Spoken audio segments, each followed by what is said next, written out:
ଭାରତ ଏବଂ ରୁଷିଆ ଦଶନ୍ଧି ଧରି ରଣନୈତିକ ସହଭାଗୀ ହୋଇ ଆସିଛନ୍ତି। S-400 କ୍ଷେପଣାସ୍ତ୍ର ପ୍ରତିରକ୍ଷା ପ୍ରଣାଳୀ, SU-30 MKI ଜେଟ୍ ଏବଂ ବ୍ରହ୍ମୋସ କ୍ଷେପଣାସ୍ତ୍ର ପ୍ରକଳ୍ପ ଏହି ଗଭୀର ସମ୍ପର୍କର ଉଦାହରଣ। ଜୁଲାଇ 2025ରେ ରୁଷିଆ ଭାରତକୁ SU-57 ଏବଂ ପ୍ରଯୁକ୍ତି ବିଦ୍ୟା ହସ୍ତାନ୍ତର ପ୍ରଦାନ କରିଥିଲା, ଯାହାକୁ ଭାରତ ଏକ ପ୍ରମୁଖ ସଫଳତା ବୋଲି ବିବେଚନା କରିଥିଲା। ଦୁଇ ଦେଶକୁ ପ୍ରାୟତଃ ରଣନୈତିକ ଭାଇ ବୋଲି କୁହାଯାଇଥାଏ, କିନ୍ତୁ ନିକଟରେ ରୁଷିଆ ଏକ ପଦକ୍ଷେପ ନେଇଛି ଯାହା ଭାରତ ରୁଷିଆ ସମ୍ପର୍କର ଶକ୍ତି ଉପରେ ପ୍ରଶ୍ନ ଉଠାଇଛି। ଭାରତର କଡ଼ା ଆପତ୍ତି ସତ୍ତ୍ୱେ ରୁଷିଆ JF-17 ଅଣ୍ଡର ଲଢୁଆ ବିମାନ ପାଇଁ ପାକିସ୍ତାନକୁ RD-93MA ଇଞ୍ଜିନ୍ ଯୋଗାଇବାକୁ ନିଷ୍ପତ୍ତି ନେଇଛି। ଏହି ଚୁକ୍ତି ପାକିସ୍ତାନ ଏବଂ ଚାଇନା ମଧ୍ୟରେ ମିଳିତ JF-17 କାର୍ଯ୍ୟକ୍ରମର ଏକ ଅଂଶ।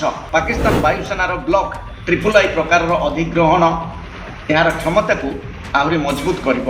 ଭାରତ ଭୟ କରୁଛି ଯେ ଏହି ଜେଟ୍ ଗୁଡ଼ିକ ତାଙ୍କ ବିରୁଦ୍ଧରେ ବ୍ୟବହାର କରାଯାଇପାରେ, ବିଶେଷ କରି ଏପ୍ରିଲ 2025 ପହଲଗାମ ଆକ୍ରମଣ ଏବଂ ଭାରତର ପ୍ରତିଶୋଧମୂଳକ କାର୍ଯ୍ୟାନୁଷ୍ଠାନ ଅପରେସନ ସିନ୍ଦୁର ପରେ।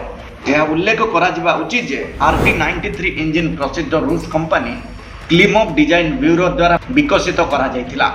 ଏହା ମୁଖ୍ୟତଃ ମିକୋୟାନ MiG-29 ଲଢୁଆ ବିମାନ ପାଇଁ ଡିଜାଇନ୍ କରାଯାଇଥିଲା। ପ୍ରତିରକ୍ଷା ବିଶେଷଜ୍ଞମାନେ ବିଶ୍ୱାସ କରନ୍ତି ଯେ ପାକିସ୍ତାନର ବର୍ଦ୍ଧିତ JF-17 ସଂଖ୍ୟା ଭାରତ ପାଇଁ ସିଧାସଳଖ ସାମରିକ ଚ୍ୟାଲେଞ୍ଜ ସୃଷ୍ଟି ନ କରିପାରେ, କିନ୍ତୁ ଏହା ଆଞ୍ଚଳିକ ସନ୍ତୁଳନକୁ ପ୍ରଭାବିତ କରେ।